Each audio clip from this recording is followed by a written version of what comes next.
welcome back to the T's and C's of Life podcast with Tanya and Claire. Hello. This is episode 19, I think. Is it? I know, we're clocking them up. Is it? Yeah. Wow. I know. That should be due for a break soon to go on to season 3. Yeah. That'd be quite cool, wouldn't it? Although we don't really class this as season 2, although it kind of is season 2. It has taken, I suppose, that different... It has been season 2 because it has taken on that different bit of where people have told us sort of more what to talk about. Yeah. But, what would we do in season 3 then? I don't know. Let's talking our own waffle. Deciding our own shit. Can do that. But I do have some news for you. Oh. I booked my smear. Oh. Yeah, I did. Well done. It's Friday. I forgot. Well, I only just booked it this morning. Oh, really? Yeah. See? Well done. I can't remember what it was. I think I was watching Frasier. I've not done an awful lot this morning at all, actually. I needed a day off because my head has been absolutely fried. My fucking book has driven me up the wall. Oh, really? Yeah, because I decided to change it all. Oh, not the content, just the layout, because the layout was stressing me out. Oh. The formatting of it all. And I needed to... So when I had planned to launch it, it was never going to happen because there was too much work needed to be done on it. God. So I've totally spread myself so thin on all the things that I'm doing at the moment, and I just haven't been able to. Decided this morning I finished my book. I uploaded it. Oh, you've done it? Yeah, I have to wait for another proof to come. Right, okay. But yeah, there were I think Niles and Daphne were talking about having a baby, and I was thinking, oh, yeah, I wonder if I'm ovulating. Oh, wait, no, I need to book a smear. I love that little chain reaction. I know. When is it? Because you have to, because I suppose, like you said, you have to book it when you're you have to book it when you're mid-cycle. And I reckon I am kind of mid-cycle. I don't really write it down. So was it immediately booking? Well... not immediate, like now. It took me about 5 minutes to get through to the little fuckers at the desk. Honestly. 5 minutes is quite good. They were bloody putting the phone down on me every 5 seconds. Really? Because I think I emailed them in the end. Well, I asked if I could email, and they says no, not for a same day appointment. I was like, I need to make an appointment for Aidan. He's got a lump on his arm. But anyway, so I've got my smear for Friday, which I booked this morning. Okay. So that's good. At a time that's not going to conflict with picking up. Yeah, 10:30 in the morning. So if you want to meet me at the door and have a smear together. No. I'm very busy on Friday, but I do need to book mine now. Now I feel bad that you've done it and I ain't. Yeah, well, I haven't had it yet, so something may come up. No, it'll be fine. It'll be fine. They will be in your nun on Friday. When we're back in the gutter. Oh, dear. Not in the gutter, but you know what? In the spirit of allowing the audience or giving the audience the reins of the topics of conversation, I had a message, it was a few weeks ago now, from I'm not going to say her name because I know she wouldn't appreciate it if I did. No, okay. Now I just need to find the message. Oh, I screenshot it so I didn't have to go scrolling. Well done. I know, I've been really organised. You're normally a lot more prepared than that. It's normally me going, hold on a minute. I don't know what I'm doing. So she said, one thing I wondered, you asked Tanya if she could be friends with a racist. She then explained her view about people being racist against black people and similarly homophobia. But I wonder what it's called when black people are racist against white people. Has that got a separate standalone term? I wonder how rife that is. I know in some schools and communities there will be more black, Asian and minority ethnic kids than white. I wonder the term they give to being discriminated against. So we have used that as a inspiration for a conversation on reverse racism, which is the term that it is actually called, isn't it? Yes. And it's a non thing because, well, this is actually a really educational episode for me because I have only done let me use air quotes in a Joey style. Educational. Yep. I have done some kind of very surface level investigating myself to try and learn a little bit about it, but I know the best way to do it is just to have conversations, which is why we have the podcast in the first place. So actually, shall we start with the definition of racism from the dictionary? Okay. So this is from the I don't know where it's from. I'm going to ask you to speak now. Oh, fuck's sake. Merriam, maybe? Okay. Merriam. Let's go with that one. So they have put it as a noun. Don't know what that means. It's a naming word. Okay, there you go. Now, so prejudice, discrimination or antagonism by an individual, community or institution against a person or people on the basis of their membership of a particular racial or ethnic group, typically one that is a minority or marginalised. Okay. And it also then goes on to say the belief that different races possess distinct characteristics, abilities or qualities, especially so as to distinguish them as inferior or superior to one another. Okay. So that, in a nutshell, kind of devoids white people being a minority group to be classed that to be. But then I suppose as the question is asking, what if? And this, if, say, you're in a school and you are the only white kid and everyone else is black, so then you are the minority group. Yeah, but you're not the minority race as a whole, are you? No, I think this is a topic. I think we've been asked about this before, and I think I've put it off because it's one that I feel my heckles go. Right? Why? Is that a white privilege question? Oh, I don't know even if I've said that. It just feels a bit of you're missing the point, I suppose. That I get the conversation. It is a conversation that happens loads. But what about when black people are racist to white people? Or what about when brown people are? And it's sort of like, well, okay, what are you looking for? I suppose in that response is my initial. It's something that it is my initial thinking, and then I have to sort of put on my hat and go, right, okay, let me think about this. But it's sort of thinking about, why do you need to know that instead of knowing seeing what the bigger picture is and what the main issue is in that racism is generally at black and brown people, or racism is at black and brown people. If you asked different people and I generally would try in my work to just put it as a whole and just go, look, let's not treat anyone differently because of the colour of their skin. That's the main message in the work that I do with PART, because it's about having an equal society for everyone. But then if you're looking then at going into it a bit more and getting into the nitty gritty of it and looking at the nationwide problem or the worldwide problem of it, then it's a sort of null and void question, because what other race, or at any point, what time has the white race been held down because of the colour of their skin? And I think that's when you sort of go, well, yeah, so can people be racist to white people? And I'm not saying they can't, and I know that I know people will already go, yeah, but that person called me this, and that person called me that, and used it as a racial slur, and used the colour of my skin as a slur. I'm not saying that doesn't happen. I'm sort of on the fence, I suppose, of... I find it really difficult to say something. I don't know whether is it really a massive issue? It shouldn't happen. No one should be discriminated against because of the colour of their skin. But then when we're looking at racism, would we then class that as racism, or would that just be discrimination? Or not even just, would that be discrimination? And then it's all bad. No one's saying it's not bad, but I feel like there's lots of times when we have to, when the focus tries to get pulled. And I think that can be quite dangerous. But is it that it's being pulled, or is it just, well, in the hunt for equality, whether that is kind of leaning more on the white person's perception of what that is? Is it then not just trying to figure out, well, what is it called when it's the other way around? Is it a thing if it's the other way around? Because if you're not a racist person and you're not actively seeing racism on a daily basis, which I don't think that this person that asked the question does. No. I think if you're not seeing racism on a daily basis, I think you might be quite numb to the problem as a whole. And I think the question is quite valid from that perspective. And that's what I mean when I say it gets my heckles up initially, because it is, as much as from one person's perception or perspective, it is a curious question. From my perspective, it's something that I hear a fair bit as a but what about that? But what about that? So but I totally get, and that's why I have to then go, right, sit back, stop. Think about actually who's answering the question, why they're answering the question. And I do think that's so important when with anything, whether it's anti-racism work or anything else, it's thinking about where the question's coming from and then what your educational response can be to help that person.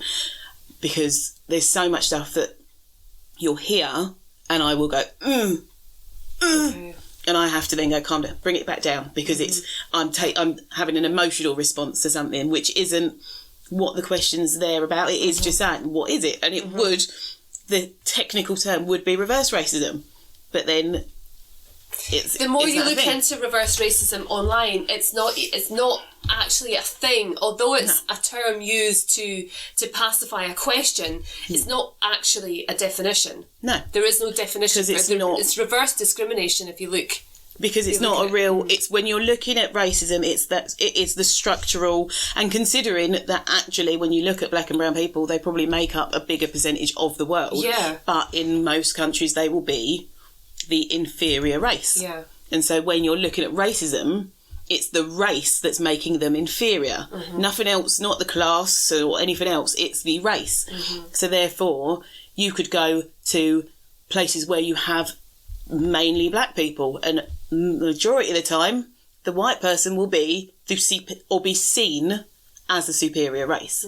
And there's so much in that is fucked up, but that's where the world's not equal yet, and that's the world, and that's why it is a valid question, and it is something that needs to be discussed. And there will be experiences. I know that I've got a friend that grew up in Barbados, and being one of the only white people, she was picked on, and they did say horrible things, but equally she can step out of that and go somewhere else and move around the world, and that issue is that's it. That one place, yeah. Whereas that's not my experience. That couldn't be my experience. I have to think about where I'm going to go in the world, or where I'm going. I will generally always be. Well, I always will be the black girl that can then face racism. It's so when you're thinking about it on that bigger scale, and I think that's why people get their backs up with the word racism and reverse racism, because you're missing something there, and you're taking away from an issue that is so massive and that is so emotive for a lot of people. So then and I don't think that was the case with that text at all, but then from conversations that I've had, if I'm saying, oh, well, this has happened to me or that to a black or brown person, and then someone's going, yeah, but black people can be racist to white people. You're not trying to understand. Is that all lives matter? Again, that's how I see that, is that I'm going, Black Lives Matter, and someone's going, yeah, but all lives matter. Not saying they don't. Yeah. Not saying they don't. But you're taking away from one issue that is the bigger issue because it doesn't sit well. And again, I don't think that message, I think that was a curious question. And I think people do have curious questions, and I also see why they then have the fear of asking curious questions, because people have emotional responses to it. Yeah. So I have to be very careful, especially in the work that I do, that not to bring my emotional response in. Whereas, say, like on the Facebook group, often I do, because I'm like, you're adults and you can take a bit of both. But I will always try and bring both sides if I can, to put my hat on, my work hat on, and take off the emotional hat, because that's the only way people will learn properly.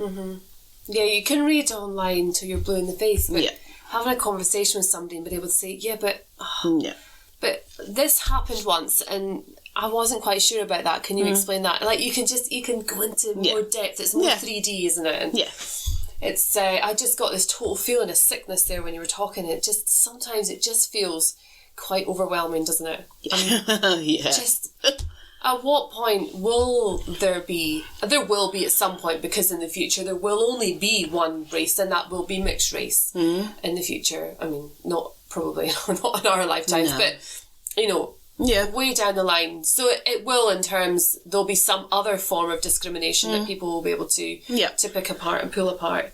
If you were to, for example, go to Jamaica, is there anything that people who living in Jamaica now, who are born and bred, they grew up there, they've got the accent, they've got homes there, if you went there and plotted yourself down in those communities, is there anything that they could pick you up on? Being English. Okay. Or British. I would always say British. So they would discriminate against you? There would be. Oh, God, yeah. Within communities, there is massive discrimination, like massive. And that's why, as well, it's better looking at these things as discrimination when it's coming onto different levels, because we've talked a little bit around colorism, but even in, like, I've really randomly, I was thinking about this the other day, that I have never been to a country where I am the majority race. Okay. Ever. Which is quite weird, and I'd really like to. I was watching something, and it was Lenny James. So he is, we did a really good programme recently. I can't remember what it was. I will find it and say, because it's a really good programme about his daughter going missing and whatever else, but really cool programme. But he was talking and saying that he'd just come back of holiday from, I think it was like the Dominican or somewhere like that, and he said he'd gone there on holiday, and he said it was the best holiday, just relax, just chill, loved it. And he said he literally got on the plane and just felt this, like this bang to his chest. And he said, I cried. And he was like, and his wife was like, what is wrong with you? Why are you crying? And he said, I've just been somewhere where I could be myself and I could see myself in most people around me and know that actually I'm not going to be attacked for that. And I've realised I've literally just put my armour back on, knowing that I'm going back into a world or into a country which is my home and which I love, but that could cause me pain or has caused me pain and probably will cause me pain.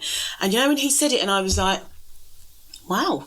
I'd never thought about it in that way, and having not been to those countries, but when I have those conversations like with my dad and other people, then it's a different experience, which is something I really am keen to do. But is there a big pull for you to go somewhere where you are not? There never used to be. Like, I never was that bothered about, like, I've got family in the Caribbean, and they were always saying, come over. And I'm like, okay. Because a 5-star hotel, all inclusive. It is. I'm a snob. I need a hotel and someone to wait on me hand and foot. But as I've got older, and I think that has come with me being more accepted of my race. Okay. That now I'm so intrigued to go to somewhere where I can sort of see my roots and see that, because it's something that I'm not going to get here. I will have a different history here. We have got a different history here. But to go to Jamaica, to go to Barbados, to go to Africa and experience those places is just from people that I know that have been, and things that I watch and read, and I'm like, it feels like now I'm so excited to take my kids and get them that experience. And obviously they're mixed race, so it's a whole different world for them as well. It's a different experience.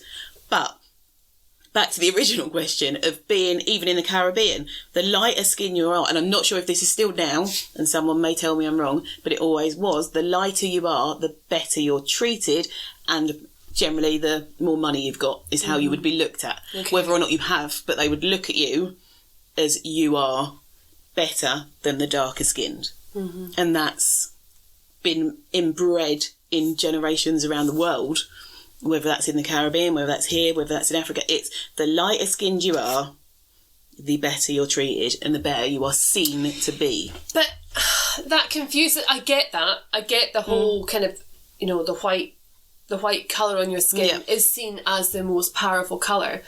But given the oppression that people with black skin and darker skin have experienced at the hands of white people, why is that something that is still now seen as... Because they're still the most powerful race. So it's about power, it's not about beauty. And beauty. I think it all comes into it. Beauty is power. The most beautiful people will be treated better, whether that's in any race, because you're beautiful. You hold what is... everyone wants is to be pretty or have the best hair and the best body and be skinny and everything. We have these ideals, and most of those ideals are centred in whiteness. Whether that is your hair, whether that is your... Now they are changing, and I think slightly annoyingly that the Kardashians made that valid, which is a really annoying point for me, because it's things that I saw a post the other day of... it did make me laugh, because it was like, all of your beauty now has come from the hood. So it was the big earrings, it was the big lips, it was the big bums. It's all these stuff that were born from black people not in the hood, but that's what the thing said. Yeah. But that wasn't seen as fashionable. That wasn't seen as attractive. The big curly hair, that wasn't seen as attractive until you put it on a Kardashian, and then suddenly everyone wants that. Where does their desire come for it? Where does it a desire to stand out and be different, to start something, or is it... I think because it is beautiful, and I think people see that, but because of racism and because of the structuralness of racism, it's not seen as beautiful or holding any power on someone with darker skin. Okay. Whereas if you put those things that are beautiful, big lips and big hoops, I know that you can buy big hoops, but that's the point. It's that kind of thing. If you put it on someone that is then recognised as being powerful and beautiful and the superiorness, then suddenly everyone's like, oh, actually, that's really cool. Cane rows. Like, David Beckham wore cane rows and the fucking world went mental. Yeah. Behave, I've been doing that since I was come out the womb. Like, really?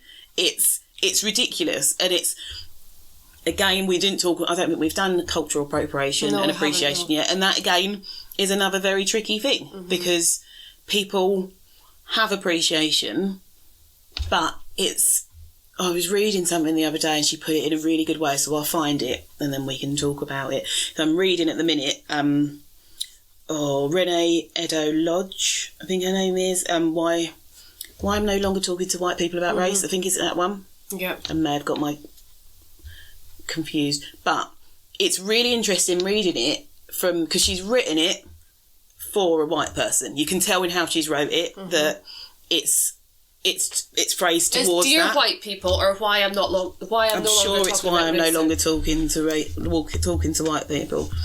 Let me have a look. Renee Edo. Why I'm no longer talking to white people about race. Oh, is that? Yeah, it was that. I was right. Because there is one called Dear White People. No, it's not. Oh, it's not this one I'm reading. Hold on, no, it's not this book I'm reading because it's American. You're lying. I am lying. What book am I reading? You're reading Why I'm No Longer Talking About Race. That is what I'm reading, isn't it? Why I'm no longer... What is it? Talking about race. No. And it's not Renee, that's why. I want to read that one. No longer race. No, it's not. What is the fucking book? Right, hold on. Let me look. Is that the book? Go on to Amazon. Everything's... life is Amazon. But that's annoying me now because she's American. Why I'm no longer talking to white people. No, it's not that. It's about race, yeah. No, that's not the book I'm reading. Edo Lodge. Yeah, that's not the book I'm reading. I'm reading So You Want... That's all. God, my brat. See, it gets there in the end. I'm reading So You Want to Talk About Race. I know race was in the fucking title, and that is by, I'm not sure on her pronunciation, so I'm going to guess it and maybe offend, and I apologise, the Ijeoma Oluo. Okay. And it's a really quick book, and it's just, she's broken it down into chapters about different things, so cultural appropriation or white privilege and things like that, and it's written, for me, it's weird, it's reinforcing. Like, as I'm reading it, I'm going, yeah, that's what I said. That's what I said. But I can see for other people, it's more of an education. Okay. So it's written in a really easy way to understand. It's not attacking. It's not belittling. Okay. It's not, the woman that's written it. I can't speak English. Written is mixed race. So whether or not that's also impacted in how she's written it. I can't. You also get a book about speaking. What should I get? What should I get? Say that again.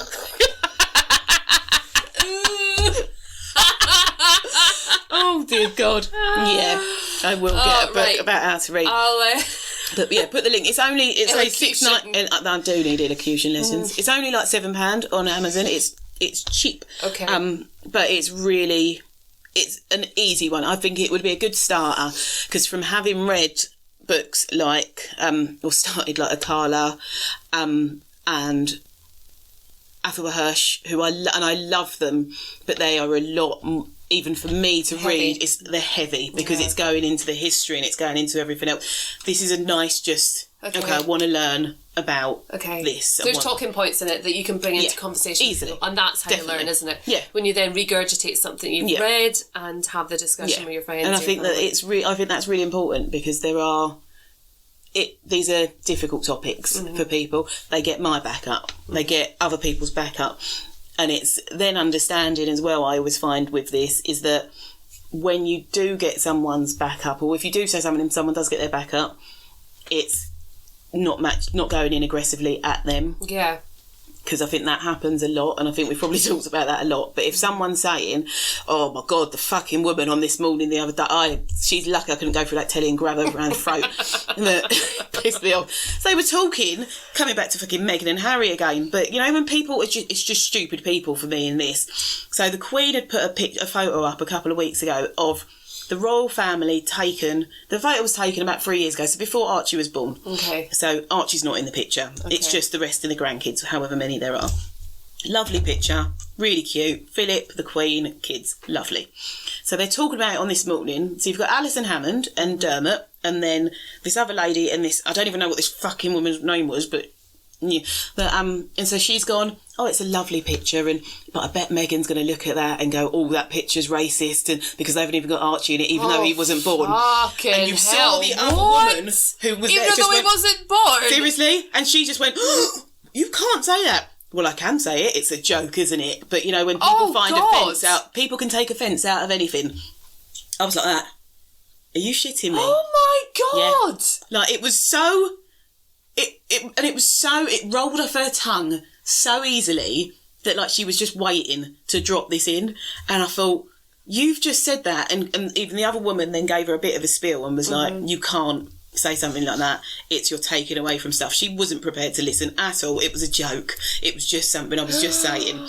And then what's worse is then you go onto Facebook and see all the comments of people going, no, she was right, it was a joke, it's harmless. Oh, people pulling the race card again, and it's going off, and you're thinking, what?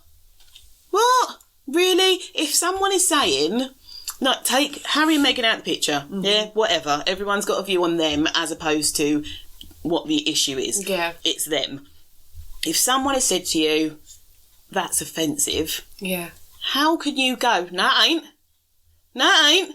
You'll take offence from anything. Fuck off. I'm going to show you offence when I push your fucking head through one. Like, really? Like, see, I'm emotional now and I'm getting violent. This is what happens. But it's the race card. Stop it. Like, it's just, I know. It's ridiculous. And that's why things don't change. Is because you've still got people going, oh no, but they'll make something out of nothing. Think about why they're making something out of it. Maybe go from that stance and see if that makes a difference. Yeah. But, I don't know, people are idiots. Not you, not our listeners, obviously. No, but people like her. I wonder who it was. Need to find out. I can't remember her name. I want to say Julia. Yeah, I've seen her before. I'll find it because it's all over my Facebook. That she's just twat of a woman. Twat. That's a great word. You'd like to think that off the back of that, you know, seeing the outrage that it's caused and the ignorance behind it, that she'd want to learn why people are bothered by it. Mm-hmm. Julia, I've lost her. Julia Hartley Brewer. Don't recognise that name. No, let me find the bitch. There. You seen her before? She's always being pulled out on programmes. No, but her eyebrows are fucking shocking. I'm going to pull her apart now. Wow. No. Bitch. It's just the way it was said. That always scares me when people say these things so off the cuff. Yeah. And then when they're challenged on it, they don't take that time to reflect and go, oh, do you know what? Yeah, right. Yeah. Because we're all going to say, I will say things still that are probably quite stupid and might be offensive, and someone will go, it doesn't know. I don't even know when that last happened. Doesn't happen. Fucking wonderful. But it could happen, and I would go, okay, cool. I apologise. Teach me. Let's move on. And that's with the work that I'm doing with Part. It is, ask me a question, I'll tell you the answer. You go off and do it again, then we're going to have a different conversation. I think as a society we're not programmed to embrace failures or mishaps. Like, they're to be feared and to be forgotten. They're not to be discussed and learnt from, which I think is just, I am all for growth mindset and seeking out to make a mistake so that you can find out a way of becoming better and learning from something. Yeah. So for me, I can't understand how somebody could not want to develop that aspect of their personality. What are the challenges of that though? Like, why do you think people are so against I think it's fear. I think you grow up, you're in school, you're with your parents, and it's all about rewarding the correct behaviour. It's rewarding getting things right. You never reward somebody for asking a really uncomfortable question. It's like, oh, we don't talk about that, Charlie. Yeah. We won't discuss that, Eleanor. It's not. Yeah. It's not. We're not or we haven't been encouraged to embrace things that are difficult or uncomfortable because there's no reward in that. So. If somebody pulls you up as an adult, you instantly retreat back to that childlike behaviour and you shut down and you close off and you just don't accept that that's something that you've done unless your personal development or you're taking an active approach in your personal development and wanting to become a better person or grow and develop as a person. Not be a better person, but become better within yourself. Yeah, and I suppose, like you said, when you are someone that is naturally trying to do that, or not even naturally, but is working to do that, and then you see people that aren't, it's a bit like, what? Yeah, why would you not? Yeah. Why would you not want to learn? But then, everybody's different, and, as much as I'd love to rule the world and have everybody think the ways that I do, that's never going to happen. No. So there is going to be a huge divide in society, and I guess you just have to be accepting of people not wanting to grow, not wanting to learn anything. But when your views are so obviously offensive to other people, that should surely be enough for either to shut the fuck up about it, stop saying it. Yeah. If you don't want to learn why it's offensive, just don't say it out loud. Say it in your head. If you really, truly, utterly believe it to your core, keep it to yourself. Yeah. But I think that's coming back to even the beginning point when it comes to racism and when you come to some of the most offensive comments that may have come from white people is because they don't need to. Yeah. And that's where the issue is. They don't need to see it's offensive. They don't need to learn from that. So, of course I'm going to voice that because why wouldn't that woman? She's saying that from such a place of privilege because she can say that because that's fine for her. But then I guarantee if you had said something around feminism, would she have then found that as funny? Would she have made a joke? Would she have dismissed that if a bloke had gone, oh well, that woman's going to find? No, probably not, because you're living that experience. But we have to learn to empathise with others. Just because we might have that privilege, I have privilege. We've spoken about it before. I will have a privilege over others, but if I don't think about what privilege I've got and think about how that would impact other people and how I can make a difference with that, then nothing's ever going to change. So while you've got people sitting in glass houses going, I am superior and I'm fine and this is the world, then I was talking, I'm not going to do spoilers, but It's a Sin. I finally finished it. Yeah. Cried like a baby. Yeah. It's such a good programme, and I knew I've been putting it off because I knew it would make me feel the way it made me feel. And that wasn't the sadness, it was the anger. I knew immediately. As soon as I heard about it, I was like, this programme's going to piss me off because it's just another example of the unfairness and the inequality of the world. That you can treat people like that it astounds me, and it cut me to the core that this is just people that are in love with each other and some of the things they were asked and some of the ways they were treated, it's just like, do you know what? I know. That's disgusting.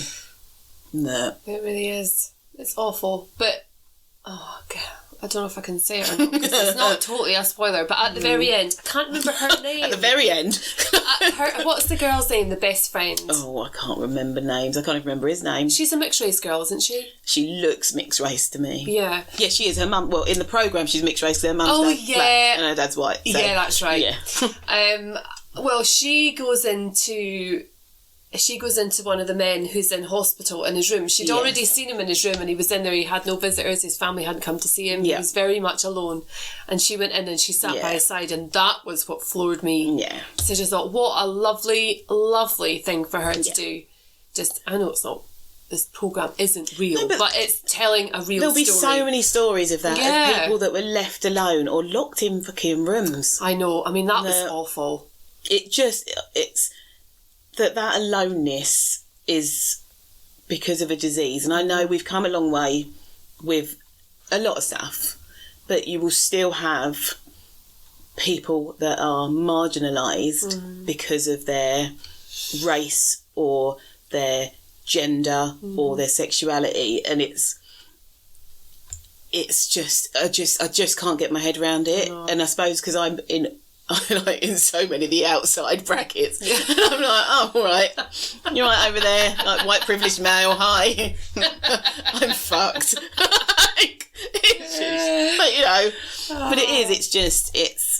But that was a really good, if you haven't watched it, it can be a bit graphic. So yes, it's very graphic, and not one to watch with your teenage children at all. No. Because I know some people watch things with their kids. Yeah, it can be a bit graphic. Yeah. But if you can ignore the sex scenes, the story is brilliant, and it shows it in so many different lights. It's just a really good programme. I wish there were more. I could sit and watch them. I wanted to go and live with them. Yeah. That made me want to go to Pride more than anything in my life. Oh my God.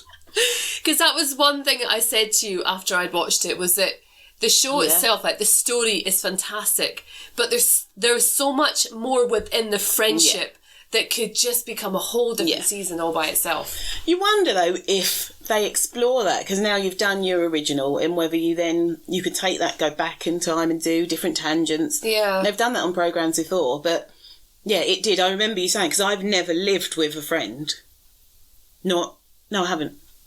I haven't lived with any friends. Yeah.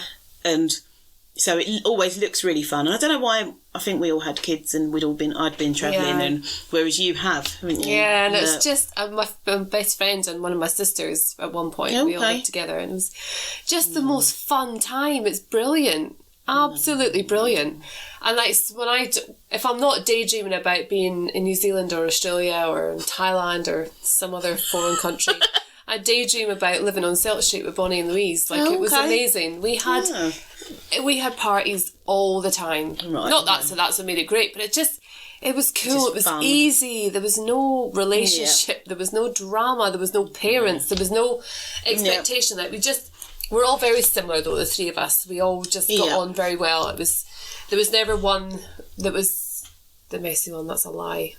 Because Bonnie is so messy. Really? Oh, okay. It was a messy one. Oh, yeah, but it was her mess. It was her mess. And it never bothered us, really. Like, it wasn't like, oh, she fucking done the dish again. There was none of that. How old was you when you lived? I'd come back from Australia, so I must have been 22. Okay. And it was for a couple of years, I think. It was me and Bonnie initially, then me, Bonnie and Louise, and then Bonnie moved out and she moved in with another friend. Okay. And then I met Trev. So yeah, it must have been about a year and a half we had that flat for. Oh, it's a fucking brilliant flat. It sounds so a brilliant flat. That I am so cool. Jealous that I don't think we even had the conversation, like, as a group of mates that we'd lived together. It was just no. But then, like, living abroad, I obviously had roommates, which was fun, and I think that scares me slightly and it may have been also the job that we were doing, but we did just get drunk all the time. That I suppose that's my idea in my head. I suppose if I put in the reality of then going to work, I'm like, oh. Yeah, and you would have all worked together as well when you were overseas. Yeah. So I did, I lived with another friend before that, but that was not long after I'd left home, and I had no clue what I was doing or what was going on. It was all just a new bunch of friends and that as well. So, and I was renting her little box room, and it was literally like a box room. It didn't have a window, but it had a double bed in it. I got my mum and dad's old double bed. And no window? No window. But it was I only just slept there. The rest of the time I was at work or out or... Yeah. She had a massive flat. It was absolutely huge. Morlech Court. Was it 6 Morlech Court? Give out people's addresses. No, she doesn't live there anymore. Yeah, but someone does.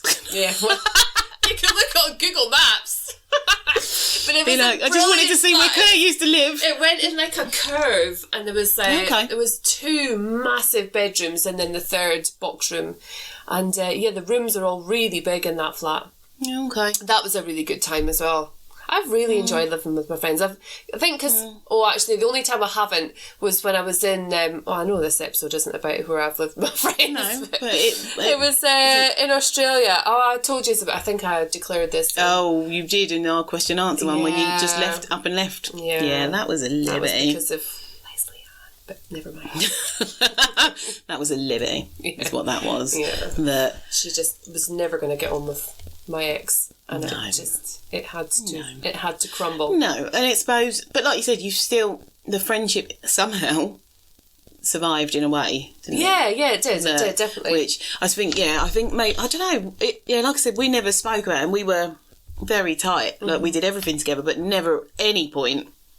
They may have talked about it. I want to know now. If they talk about it, not include me. I am the messy one and the loud one. And, the stories you tell me about you and your friends, you don't sound like the bunch that would have got on very well living together.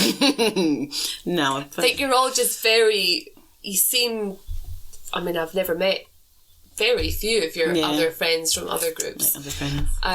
I know the others.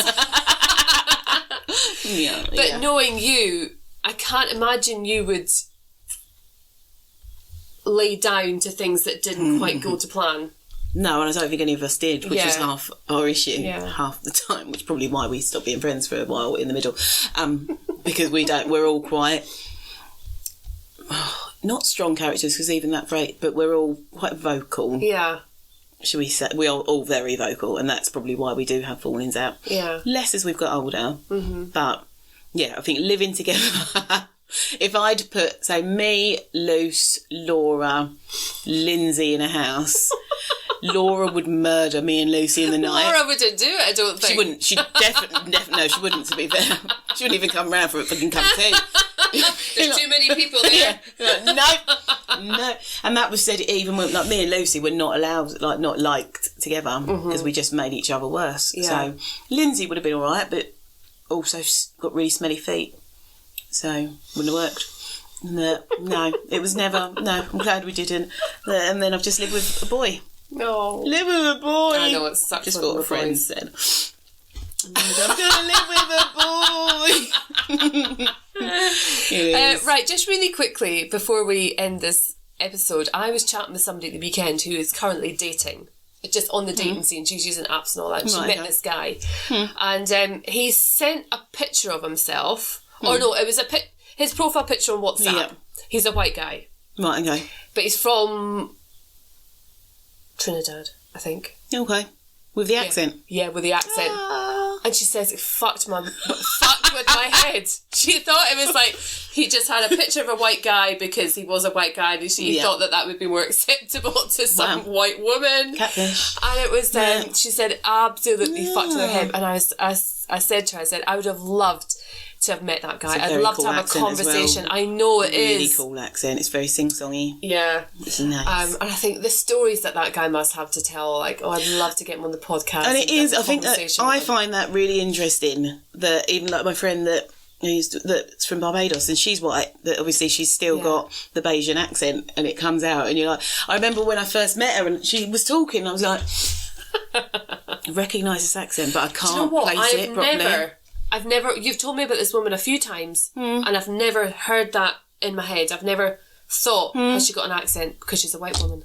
Okay. Fucking hell. Okay. Yeah, but it is, again, it's because it's what it is stereotyping in what we do. But I think that what was we watching the other day?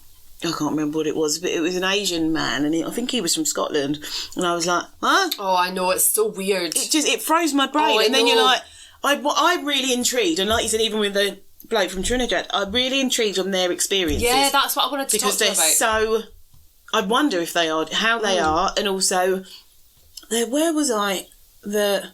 It was I think it was on a course, and it was an Irish lady, and so Irish white lady, but she was saying how people treat her, like when they see her, and they treat her in a certain way because she's a white lady, and then she opens her mouth, and she was very Irish, and she said you can see a change, that because people still have that stereotype of certain Irish communities, and she said I've had people change their perception, and I wonder if that is the same, and whether that is for that Trinidadian man being white, whether then he opens his mouth, whether that changes people, and say from that Asian Scottish man, do things change then? Like when people are like, oh my god, you're Scottish, so will they then treat you in a different way? I find it really fascinating. Well, my experience of that being when I went down to when I first moved to Inverness, and I went to the Chinese restaurant to go and order food, not just pick up food. And it was a young Asian girl came out and she took my order and she was as Invernessian as they come. And I was like, this doesn't match. This really doesn't. Yeah. But this is so easy when I order food now. I don't need to enunciate. I can just say it. Talk like a normal person. Talk like an Indonesian when I place my order for my food. Yeah. So, it's weird how your mind sees something and hears something else. Unconscious bias. And that's why when people, like when this fucking report has said we don't need unconscious bias training, because for some people, like you're a normal person, I'm a normal person. So I might see it, it might not go with what my brain's going, and my brain is automatically sort of working and going, okay, well, I'm not going to put the judgments on there and I'm going to take back any judgments I had. You're working. Whereas other people won't. And they could mock them, they could take the piss, they do. It leads to different stuff. So to say we do not need unconscious bias training. Is this governmental report? Yes, this stupid fucking report that is bollocks. It's just I'm not surprised that guy resigned. Bollocks. Bollocks! I know. It's all I can say. It's, oh God. It's quite frightening, isn't it? But it's who's writing it? Who are they writing it for? I know. They weren't writing it for me. They weren't. So there's no surprises in it, as I should say. For me, it's that I agree with BAME, because it's a bit of a random one. It's a bit like, whatever. But it's stupid. And it's not. The amount of people as well that have come out and said they've used their name in it as scholars and have said, I've never said that. Never said that. Yep. Quite a few of them. Like, they've just either taken something from their work before and skewed it to how they want it to go, or just written absolute shit. It's a bollocks report, and anyone that goes by that fucking report is bollocks. And I'm going to stop saying bollocks. Yeah. Bollocks vagina. It's been a great couple of weeks. Dear God. Oh dear. What was I going to say? I don't know. Oh, I don't know. I know what I was going to say, because I would like to listen to this. It's not related to anything that either of us talk about. It's not related to race. Right. It's not related to inclusion, mindset. But how about we do an episode on TV shows that we like? Yay! Because I want to talk about the things I watch. Claire is actually you are very good at recommending programmes, and they're always programmes that you're going, don't know about that. It takes me, because I don't put up with bullshit. I don't watch things that are popular. I can't do Homeland though. I'm not. Oh, you need to give it time, because honestly, it is too many annoying faces. No. Bugs me. Damian Lewis in Homeland. Nope, doesn't do it for me. But no, I think that's a good idea. Should we do our top 5 at the minute? Oh, at the minute, yes. We can do top 5 at the minute. Yeah, because Should we do that next week? I mean, this is supposed to be a listener vote, but I do actually. Do you know what? I do listen to this, and I fucking laugh my head off whilst I'm editing it. I'm like supposed to just take the beginning and the end and just put the music in and alter the EQ and all that. But I do like just randomly click into it, like just gonna sit and listen. I'm like, I did once, and I nearly crashed my car because I was laughing. Like, we're really funny. We should do. No, it is bad. But maybe the listeners as well could send us some of their recommendations and see if we can match them on our list. Yeah. Let's see your top 5 at the minute. So what are you watching now, or what would you watch again? Yeah. Top 5. What would you bring in? So is it TV programmes or films as well? No, not films, because I don't do films. Because you've seen fucking sod all. She's never seen Dirty Dancing. I have seen Dirty Dancing. I watched it last year. Grease. No. Get out. We'll do TV shows. Fuck's sake. Pretty Woman. No. Oh, that hurt. I've seen bits of it. I've seen the bit where she's sitting in the jacuzzi. Oh, the headphones and... Yeah, and is it Richard Gere? Richard Gere. Yeah, he's very attractive man. Do you know what? I love older men. I've never seen Pretty Woman. I don't know. Because I like action stuff. I like guns and violence and noise. No, sex. It's not the kind of action I'm talking about. Yeah, right. Fair play. It's not. No, all right then. So not films, TV series. TV series. Okay. Yeah, so share your top 5. Ooh. Yeah. Oh, I've got to really think now. Oh no, do you know what? I've already got 2, 3. Sure it's just 3? Yeah, that's all I can remember at the minute. Because EastEnders count. No! I love EastEnders. Absolute. I was going to say bollocks again. God. Right, let's go, because that's 1:30 and you need to go. Yes. Yeah. Right, so ciao everybody. I love you. Yeah. See you later. Bye.